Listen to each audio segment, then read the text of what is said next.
Ang mga kongresista tila nasasanay na diktahan ang Senado kaugnay sa gusto nilang mangyari sa impeachment.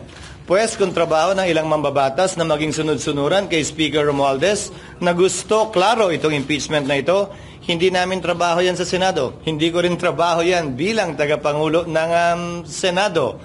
Para sa akin, gagampanan namin ang aming tungkulin ayon sa aming paniniwala na tamang proseso na naaayon sa batas. Nung inupuan nila na mahigit 2 buwan itong impeachment complaint, may narinig ba sila sa amin? Nakalagay din sa rules nilang immediately ibibigay ng SecGen yung impeachment complaint sa Speaker. Hindi nila ginawa yon sa loob ng mahigit 2 buwan. May narinig ba silang reklamo sa amin? Ginalang namin ang kanilang pasya, proseso at pagdidesisyon. Yan sana ang inaasahan ko rin sa kanila. Subalit maging ganun pa man, hindi ko pwede silang gawin, piliting gawin o hindi gawin ang partikular na bagay. Gayon din sila. Kung nais nila maging sunod-sunuran sa gusto ng kanilang speaker, pues hindi po namin trabaho yan.